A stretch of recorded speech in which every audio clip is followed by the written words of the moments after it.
We are just across from Claire Andrews' house, and so she's probably a little further down the road here.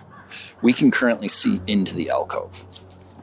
So that alcove has had that little walkway added to it subsequent to 1983. Yeah, even looking at the site on Google Maps, subsequent to 1993, I'm sure they had the jury come out here. Can you go take a look? Sure. So we're walking through the school grounds now, hopefully not going to get kicked off. And we're headed towards the alcove in the school. It's a nice looking school, really. Yeah, cool old historic building. Yeah, interesting in terms of this alcove. So there's kind of a second building outside of the main building. And this used to be a grassy courtyard between the two buildings that now has a walkway built through it. But this used to go all the way through to the other side. And this is where John Andrews apparently murdered Starkey Swenson. Now, is that the tree? Either this one or the one on the other side. There's one on each side of the courtyard. Let's get a photo of this. Interesting. Interesting. So we're heading back away from the alcove now.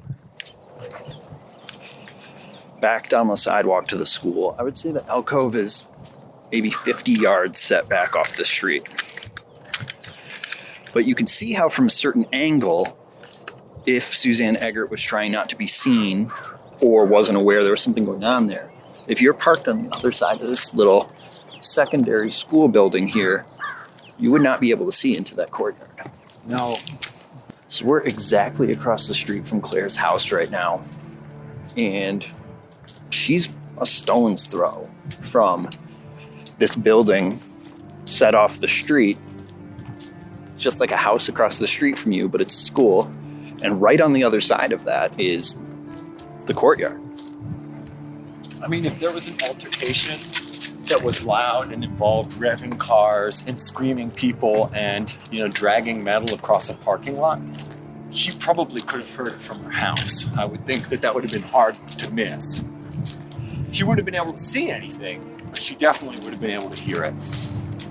For sure. So we're walking down Elm Street now.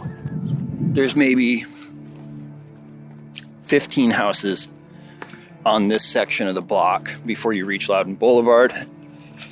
And on the other side of the street from Claire's house, the whole block is dominated by the school. It's the school, then the gym, looks like maybe a additional facility out there, maybe concessions and bathrooms, and then we've got a football field and track. Small bleachers. Get a photo. Those bleachers are cool. This is a cool photo right here. To me, I just find this to be, I don't know. Like, you could, right from here, you could definitely have seen somebody in that parking lot having an altercation with somebody on a bicycle. There's no doubt about it. But it would have been interesting to know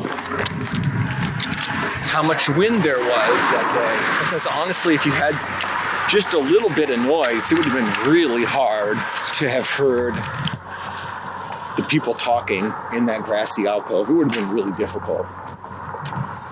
Look at these bleachers. This is like, just picture a small town school from a movie, and these bleachers in this football stadium are it.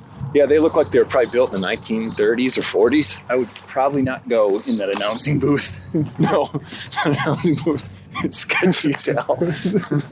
Like 3 really old metal poles are holding up this concrete booth. No, I would not go in there unless you really get good life insurance, maybe. So the houses on the street are small but quaint. They're pretty cute and they're well maintained. So that's, even in the newspaper accounts of Suzanne Eggert's testimony, it makes it seem, when they talk about her parked on these different streets and looking at the grassy alcove, like she's pretty close, right? In fact, she is not very close at this point. I mean, you're talking about at least 1,000 feet, at least. Yeah. Well, we're reaching Loudon Boulevard now, so we're going to go around the corner and stand there where Suzanne Eggert said she drove around to and parked after overhearing the altercation. And this is where she says she looked back and saw John Andrews leaning into the trunk of his car. And I will say you can see into the alcove from here. You can see it. There's no doubt about it. As you point out, we are a long ways away. So, just to kind of clarify, in the first location where at the corner of Division and Elm, where Suzanne Eggert said that she initially heard the altercation, she could have heard it. She would have been close there. She would have been able to hear the voices, the car revving, all of that. She wouldn't have been able to see anything, essentially. But here at Loudon and Elm, she would have been able to see John Andrews at the back of his car. Would she have been able to hear very much from here? I don't think so. And if this is the first time that she saw anyone, so she says she knows it's John Andrews from his voice, and she probably does. But if this is the first time she actually sees who's involved, I don't know that you could make out a face from this distance. So we're standing on the sidewalk along Loudon Boulevard, and we're about 40 feet from a track. And the track goes between the bleachers and all the way around a football field. There's probably 10 yards behind the back of the football field, behind the goalpost before the track. So it's probably 150 yards from end to end of this track. Then there's a parking lot. It could probably hold 80 cars. And then we've got the alcove, which is deep, and it's set back behind the school. So we're probably, it's almost the full length of the block that we're looking down into this alcove. Yeah, and I think the big thing here to me is that she was witnessing this at night. So it's dark. Could you make out a person from here at the grassy alcove? Definitely. Could you tell even during daylight who that person is? No way. And then if you add darkness in, okay, you could tell someone's there based on, taillights. You'd be able to see a person's body, but there's no way that you'd be able to confirm somebody's identity at this range at over 1,000 feet. There's just no way. So when we head back in there, I see a couple lights on the side of the school, but they're small. They're just little over-door lights. Yeah. I'm not seeing any big parking lights. I don't see, at least from here, any lights in that courtyard. And we know from defense attorney David Glynn's statement, he wanted the jury to visit this site because he wanted them to apply common sense to whether or not she could see there. And he mentioned that it's better lit now than it was. It's better lit at the time of the case than it was in 1983. And I don't see a lot of lighting now. So it's entirely possible that that was very dark back then. Now, I have to admit, I understand why the defense attorneys would want the jury to come to this location and see the vantage point that Suzanne Eggert had at the moment of the murder of Starkey Swenson. It's not a vantage point that would lend itself to very clear viewing, that's for sure.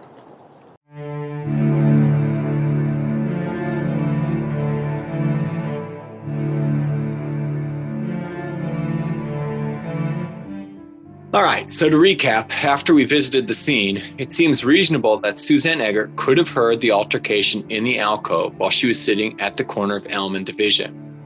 It also seems like she could have seen somebody next to a car near the alcove when she was at Loudon and Elm, but, and I think this is important to keep in mind, she almost certainly could not have identified the person that she was seeing from that distance, especially in the dark. You can definitely see why the defense attorneys wanted the jurors to see these locations. It certainly raises some questions as to the accuracy of her testimony, especially with regard to her being so sure she saw John Andrews leaning into the trunk of his car. So the jurors see the site of Shattuck Junior High, and they take a look at the grassy alcove from the vantage points of the corner of Elm and Division and the corner of Elm and Loudon. During their time on the scene, the jurors were instructed not to talk to one another. Definitely an interesting moment in the trial. Yeah, I've actually personally served on a jury in the past, and I think that the idea of leaving the courtroom to see, the scene of any kind of moment in an investigation is pretty interesting. So once the testimony starts back up, the jury hears from both Suzanne Egger and Claire Andrews. Essentially, their testimonies mirror what they said during the pretrial hearings, but there's a couple of points that are worth highlighting.